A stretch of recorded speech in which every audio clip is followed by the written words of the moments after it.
Good morning, Celtics fans. Welcome back to another episode of the Celtics Chronicle with me, your boy, Adam Taylor. As usual, I'm joined by my homie, compadre, co-host in crime, Mr. Tim Shields. What's poppin', Tim? Nothing much, man. Happy for the weekend. Happy for the Yeah, the weekend. weekend's here, baby. If you're Yep. new here, make sure you hit that like and subscribe button. Make sure you go and show some love. Hit the hype button, which is apparently a new thing on YouTube. Today, we're going to talk about some news that's a few days old, but I wanted to wait and see what other details came out before doing this reaction. The beauty of the off season is we don't need to rush into getting our thoughts and opinions up because there's just not that much news breaking. So earlier in this week, there was a report that came out that said that basically the Celtics were looking into trading Jaylen Brown as early as the trade deadline, and they had discussions with the Golden State Warriors. The conversation was kind of centered around 4 future firsts, and then whoever it would have been to make the money work. I'm assuming that would have been Jimmy Butler. If ultimately the Warriors decided they didn't want to do that deal, Boston ended up running with JB for the remainder of the season, and then we got to where we were a few weeks back, float him in the Giannis talks, ultimately trade him to Philly. The shocking part of all this is Brad was looking into trading JB months ago, which to me tells me that no matter what happened this summer, no matter how far the Celtics went during the postseason, no matter how well Brown would have played during the postseason, we were always going to end up here. Now, does that mean we would have always ended up with Paul George and the Philly package? Maybe not if Brown had done a bit more. I mean, he had a great season. You can hold game 7 against him if you want, whatever. But if he'd gone a bit deeper, maybe he'd had a couple of 40, 40, 45, 50-point nights, would you have got a different package? My answer is probably no. I feel like his value around the league is what his value was. But man, could you imagine a mid-season trade when that team was rolling and how the fan base would have reacted then versus how they reacted now? And we already seen how pissed everybody was now. So I just wanted to talk about that. Then there was a bit of an add-on from the Ringers, Logan Murdoch, which we can touch on in a moment as well. I think the fact that Brad was still looking to do that deal, even with, like you said, the team doing well, he wanted that team to bottom out. Like, I am more and more convinced by the day that Brad was trying to put together an underwhelming roster in the sense of, I'm not going to go out of my way to spend on this roster. And that's probably part of the reason why Jaylen had some commentary about how the team was being put together or how it was being run, where, you're selling off pieces like Drew Holiday and Kristaps Porzingis, letting Al Horford. I mean, Al Horford walked, he made his decision, but, not really replacing that type of player. They were forced to make these moves because of financial decisions. And ultimately, I think they were very ready to just kind of kick the can on this past season. And then the team played well, better than what they were expecting, what they hoped. I truly think that if a deal was going to happen at the deadline, like the Celtics would have jumped all over it. I don't know how many teams were actually interested in Jaylen Brown at the trade deadline. They did revisit talks with the Warriors. There was an article that I found from Yahoo as well. This was from yesterday, from Arhan Raj. I don't know how to pronounce it. My apologies. The Warriors balked at the price and idea, which would have included parting with number 11, the 11th overall pick, later used on Lendeborg in the draft. That's from Anthony Slater of ESPN. So being quoted in there. So the dialogue was casual and the sides never re-engaged. The Celtics ended up trading Brown for 2 first-round picks and Paul George, a wing able to help the Celtics compete immediately as opposed to the rehabbing Butler, perhaps setting in motion Philadelphia's acquisition of LeBron James.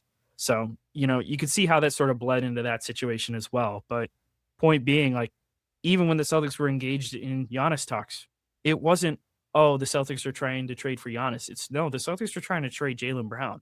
And now we have proof that it was happening literally months ago. So it just kind of gives a little bit more context of where they were at going into this offseason. I think the only thing that really bothers me right now with all of this, because I've been okay with the Jaylen Brown trade. Obviously, the return isn't what I wanted or what any of us wanted. No. But the overall moving on from Brown for the financial reasons, for trying to get a more cohesive unit around Tatum and all that stuff, I've been okay with that. And that's been divisive because obviously some people agree and some people disagree, and that's fine. But the one thing that's really bothered me was if you were looking to trade Brown at the trade deadline, then in my opinion, you waited too long to trade Jaylen Brown. You should have done it last summer. because clearly you were planning on moving on from him anyway. I much would have rather have suffered for a season and then got the lottery pick than kind of had the hopes built up and then the bottom fall out of it once the postseason starts because you're out in the first round. I think that for me, that was very much oh, we should have tanked. And this was a discussion this time last I was year. gonna say, yeah, It was a big thing, I but remember that. obviously none of us really saw Jaylen Brown being traded the way this all went down as being a realistic route that the Celtics could take once Tatum was healthy again. So I think now looking back and knowing that these alleged or reported talks took place in February, I'm like, you held on too long. You held on a year too long. This was the draft where if you were ever going to pull the plug and tank for a guy with your star on the shelf for 90% of the season, this was the year to do it anyway. And you could have ended up with God knows what, especially with the picks you would have got back if you demanded a pick in this in this draft. So that was kind of my biggest takeaway just from that report in itself was like, man, if you were doing it in February, really, you should have done it in June. And then we would have avoided all of this. Would you have got a different package? I honestly don't know. I don't know if Brad's mindset coming into the season was Brown being the number one for a 4 or 5 month stretch is going to boost his value a little bit more to where we can get a pick that's going to be potentially super valuable. With our pick, we can package them and move off. Or that might have been a thought process, and it just ultimately didn't work out that way because, again, Brown's value was what Brown's value was comparative to his impact to cost ratio versus a supermax. That is maybe where they were. But yeah, for me, once I read that, I'm like, dude, you waited too long. You overplayed your hand on this one. And it could have been that. It also could have been a situation where other teams weren't ready to make that type of move in case there was another star that was available. You know, we've heard some chatter about potentially Anthony Edwards being upset.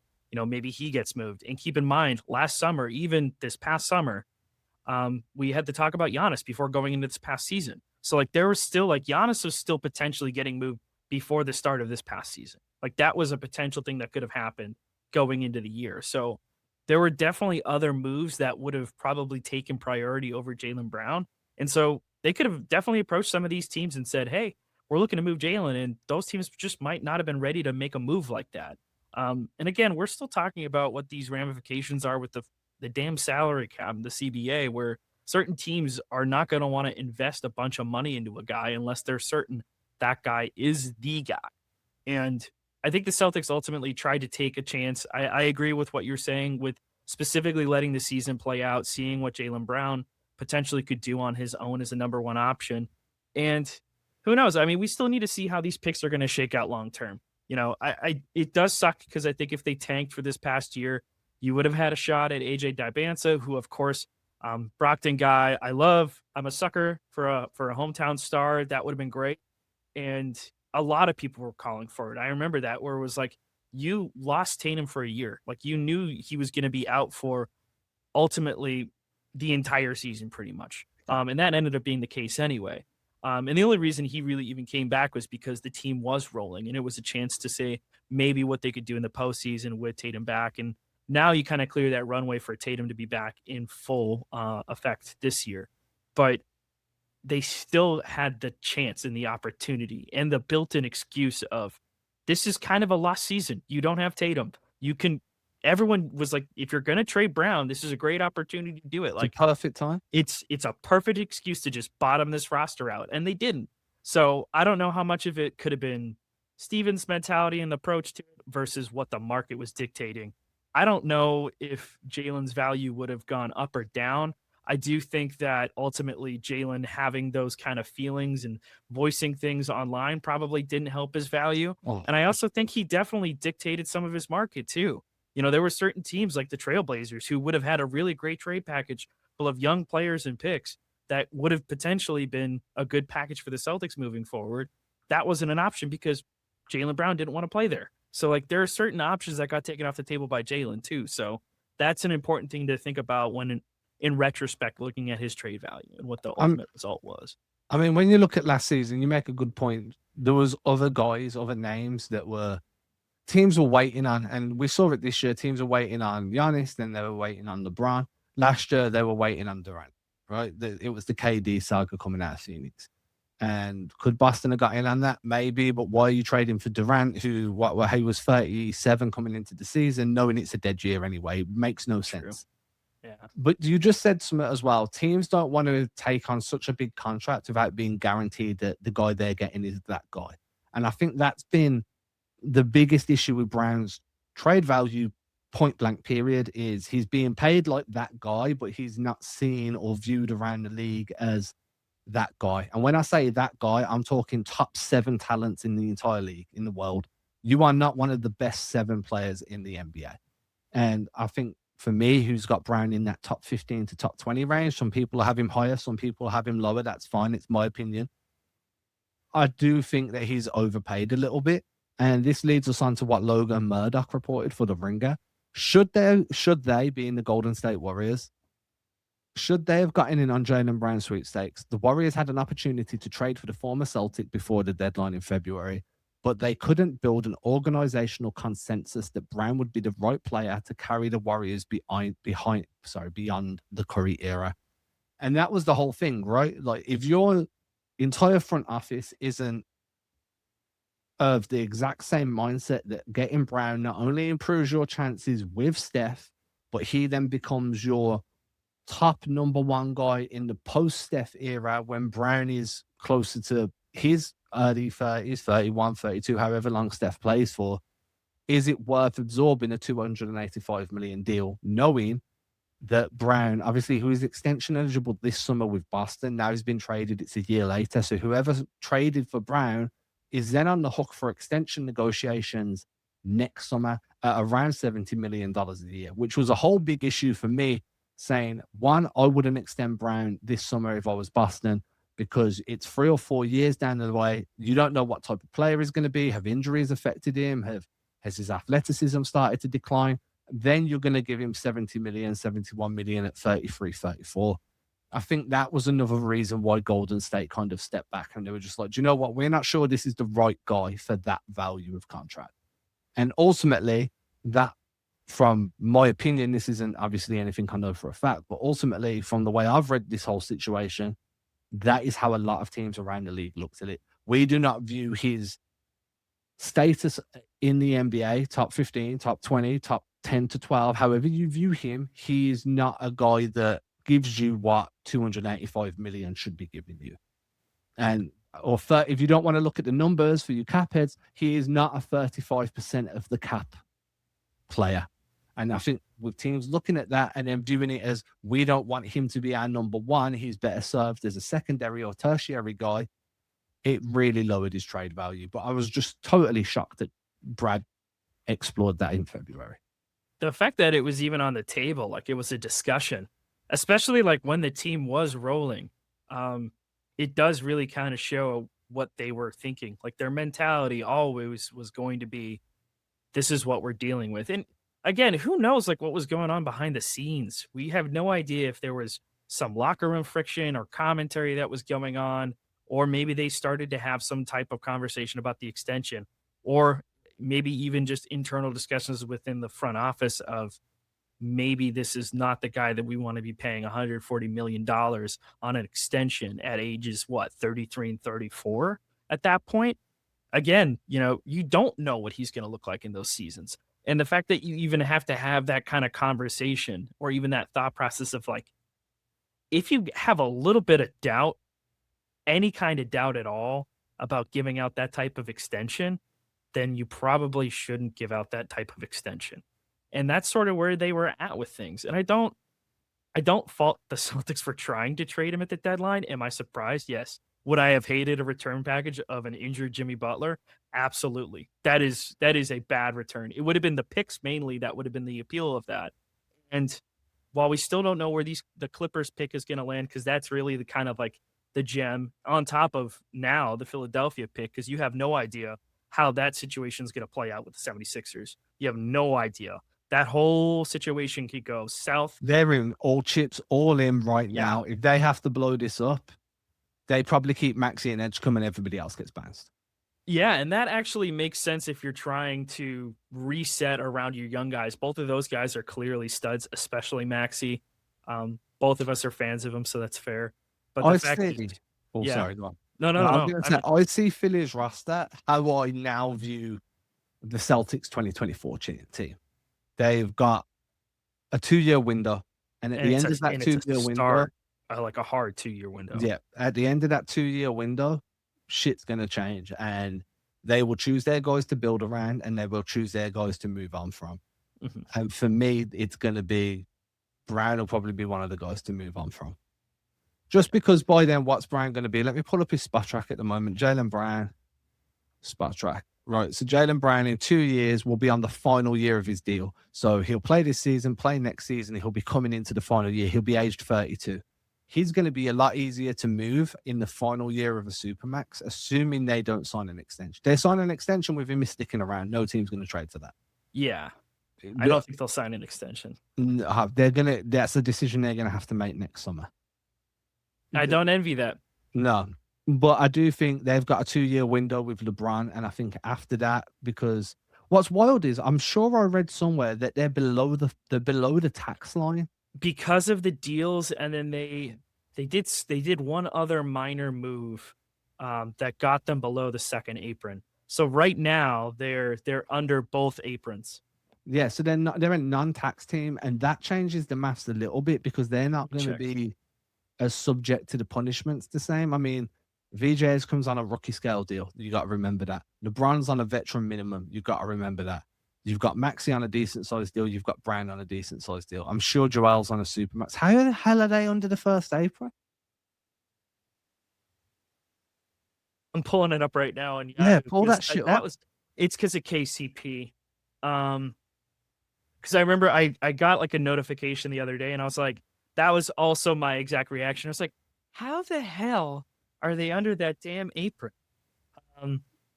So shortly after, this is from Yahoo Sports. This is from Brian Toporek. Shortly after LeBron made his decision, longtime NBA reporter Chris Haynes broke the news that Memphis Grizzlies were planning to waive Kentavious Caldwell-Pope. He expected to sign with the Sixers. However, the Sixers once again didn't have enough room under the first apron to fit him. They were only $2.1 million below the hard cap after signing LeBron. To create enough space for KCP, they wound up trading Joni Broom and a 2027 second-round pick to the Clippers for cash considerations. So because of that move, they were not only able to add KCP for really short money, but they were also able to get under both aprons. Yeah, I'm looking at it right now. So Joel Embiid takes 35.2% of the cap. Jaylen Brown takes 35% of the cap. Tyrese Maxey takes 25% of the cap. His hit's gonna go up too. Yeah, 25. Well, it's 24.7 this year, 25 next, 25.4 the year after that. But then everybody else, VJ Edgecombe's taking 7%. Dean Wade's taking 5%. Anthony Simons is taking 3.6%. Ron is taking 2.4%. Like, when you've got, listen to these names, VJ Edgecombe, Dean Wade, Anthony Simons, LeBron James.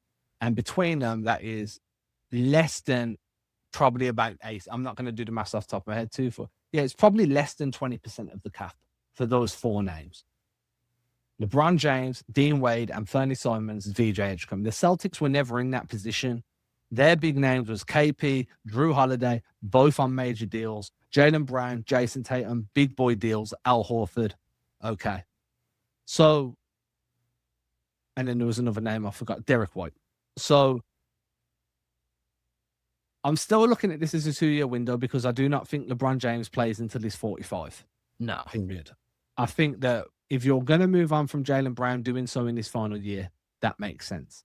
But looking at the way Philly's roster is constructed, they've been able to do this because they had young dudes on the roster that were quality talents now, VJ Edgecombe, that are taking such a small percentage of the cap. And the Celtics have just been too good for too long to have a top-end young guy like that.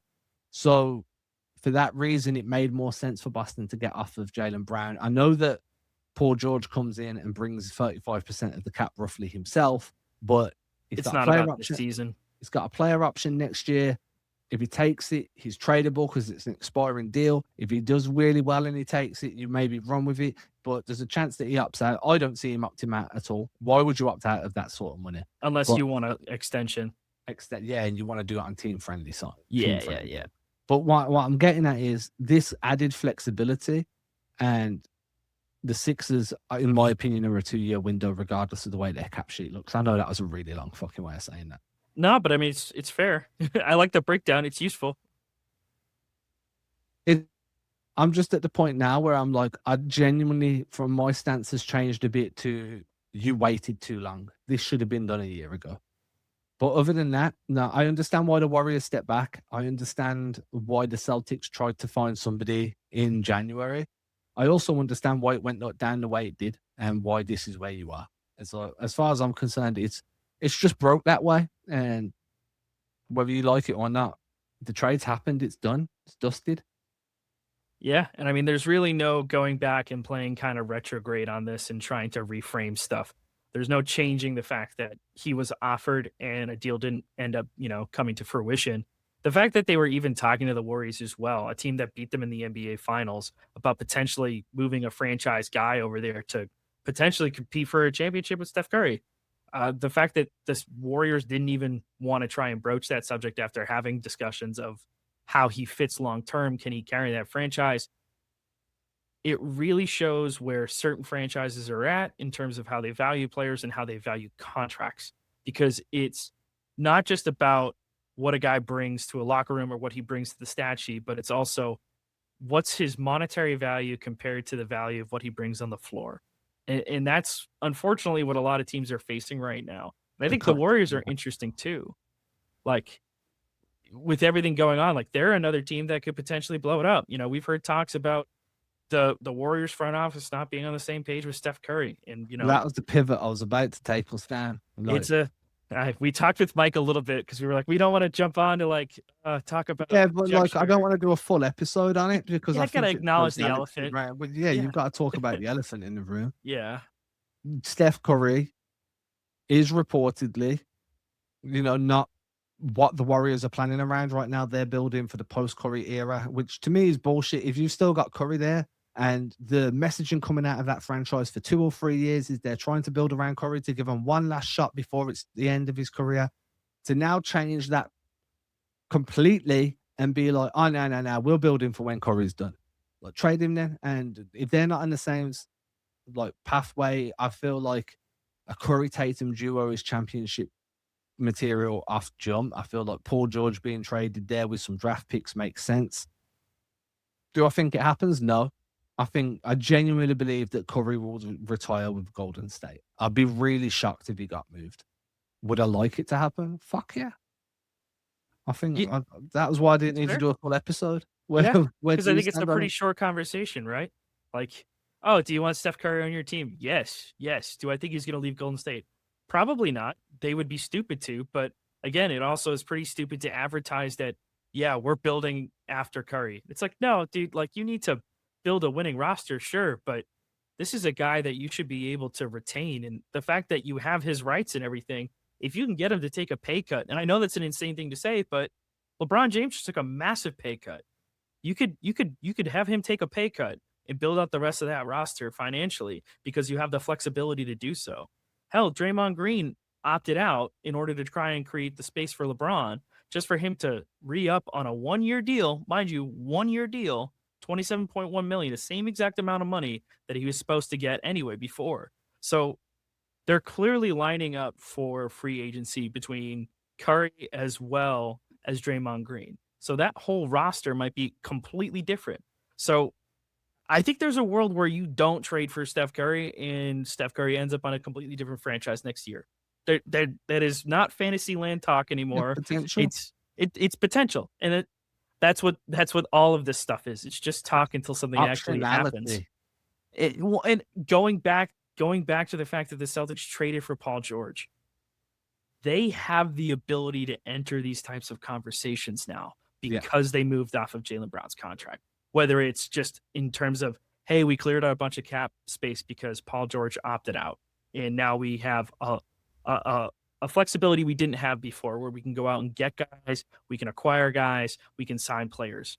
Or you're, again, going to have this massive expiring contract, which you can still trade for another contract of that size, like a Steph Curry or another player, like perhaps Nikola Jokic if he became available. Not saying it's going to happen, but the way the Nuggets are going, who knows? And this is another problem that a lot of teams in the NBA are facing right now, who have a guy who's still in his prime or an all-star, you know, generational talent is how I would describe Steph Curry. He's the greatest shooter of all time. He's a generational talent.